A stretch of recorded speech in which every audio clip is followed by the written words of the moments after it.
Welcome to Sleepy Astronomy.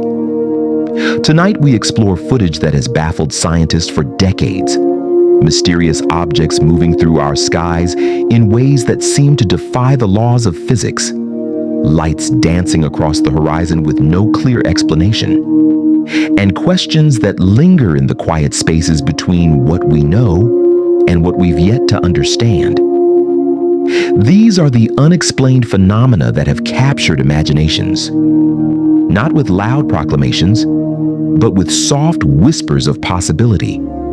So settle in, let your breathing slow, and drift with us through the gentle mystery of the unknown. If you enjoy these calming explorations of space and mystery, consider subscribing to Sleepy Astronomy, where we turn the wonders of the universe into peaceful journeys toward sleep. Let's begin our quiet journey.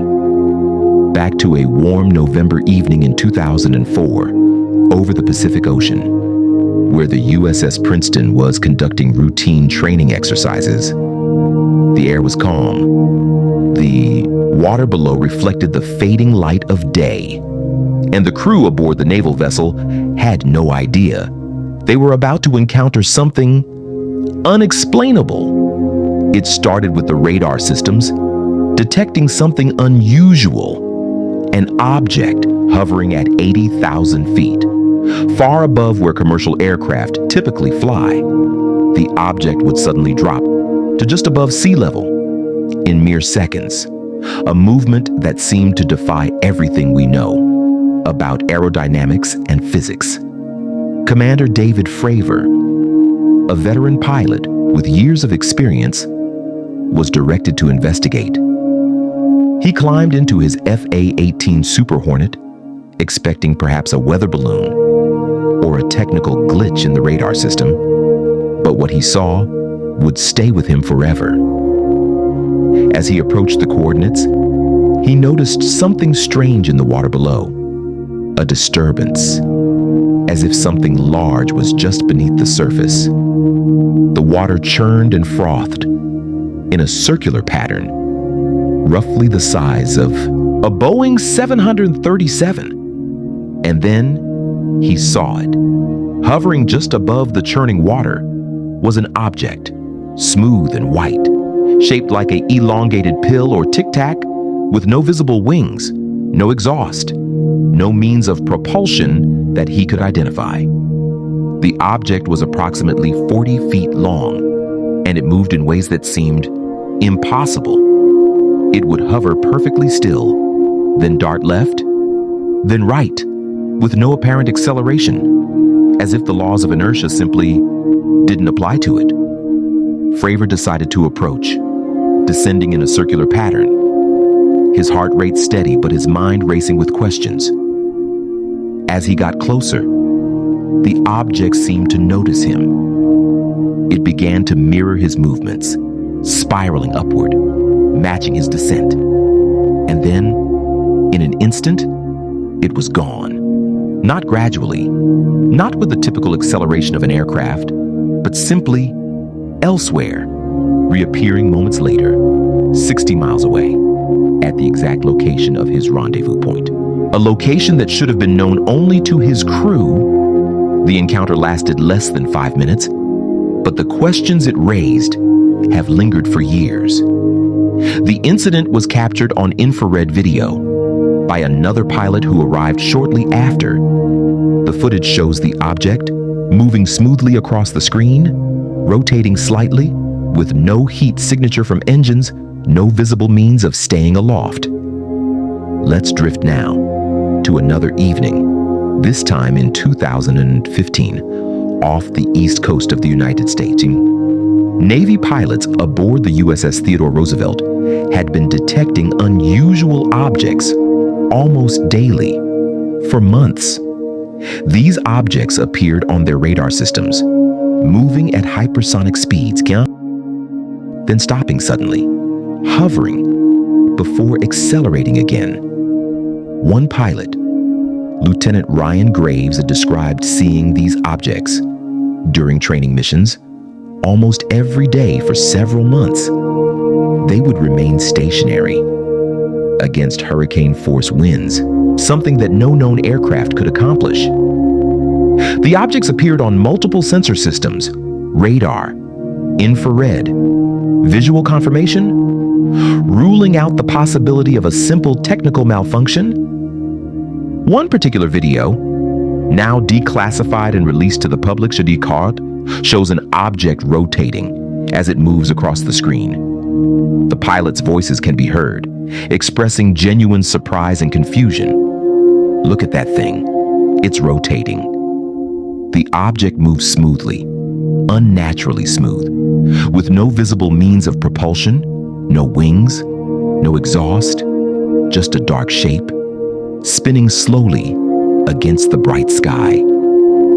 These encounters were so frequent that the pilots began to consider them a safety concern. These objects were operating in restricted military airspace, without transponders, without communication, posing a potential collision risk.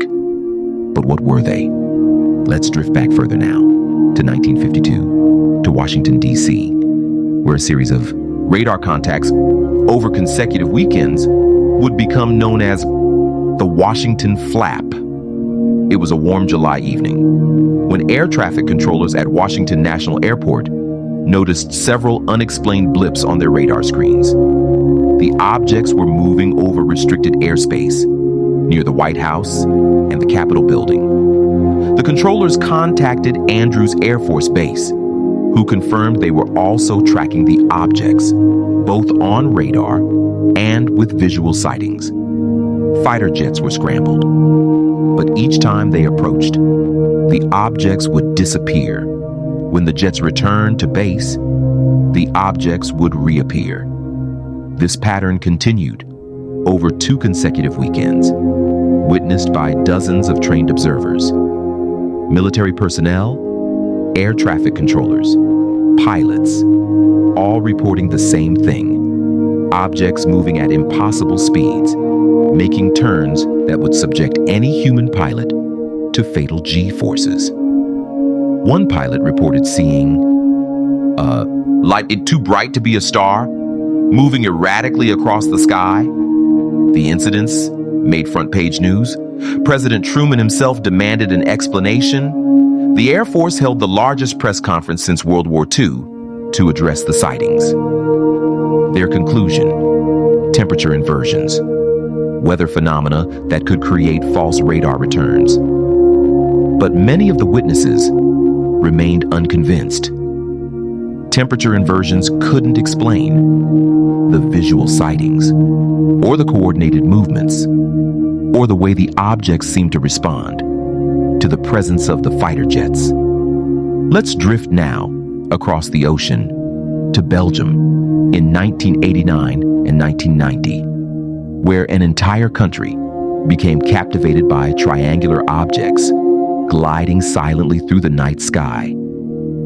It began in November when 2 police officers on patrol noticed a large triangular craft with bright lights at each corner, hovering silently above a field.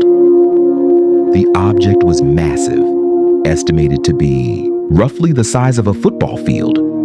As they watched, it began to move, gliding slowly and deliberately, making no sound, a stark contrast to any conventional aircraft, which would have created tremendous noise at such a low altitude. Over the following months, thousands of people reported seeing similar triangular objects. The sightings became so numerous that the Belgian Air Force took the unusual step of actively investigating. On one particular night, in March 1990, multiple radar stations detected an object. F-16 fighter jets were scrambled to intercept. The pilots achieved radar lock multiple times, but each time, the object would accelerate beyond the capabilities of any known aircraft. The radar data showed the object accelerating from 150 miles per hour to over 1,000 miles per hour in mere seconds, then descending from 10,000 feet to just above ground level. almost instantaneously. Such maneuvers would create G-forces that would tear apart any conventional aircraft and certainly incapacitate any human pilot. The Belgian government, in an unusual display of transparency, publicly released the radar data and confirmed the sightings. They concluded that something unusual had been detected, but they couldn't identify what it was. As we drift toward the end of our journey tonight, let's consider what these stories really tell us.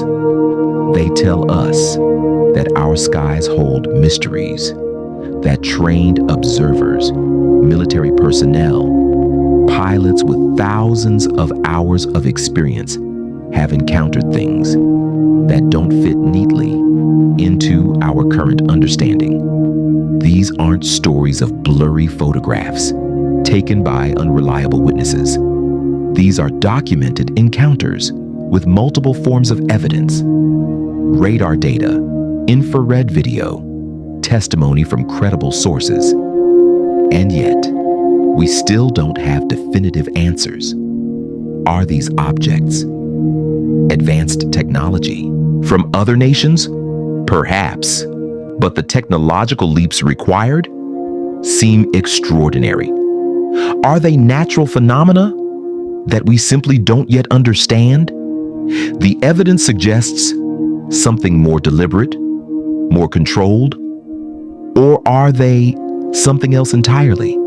Visitors from beyond our world, observers from elsewhere in the vast cosmos. The truth is, we don't know, and perhaps that's okay. The universe is vast, unimaginably so, with hundreds of billions of galaxies, each containing hundreds of billions of stars. The likelihood that we're alone seems vanishingly small. And so, as you drift off to sleep tonight, let yourself wonder about the possibilities, about what might be out there in the quiet darkness between the stars. Let the mystery be comforting, a reminder that we don't have all the answers, that there's still wonder to be found, still questions to ask, still frontiers to explore. Rest now, knowing that the universe is far more mysterious and far more beautiful than we ever imagined. And perhaps tomorrow we'll understand a little more. But for tonight, just drift peacefully into sleep. Sweet dreams from all of us at Sleepy Astronomy.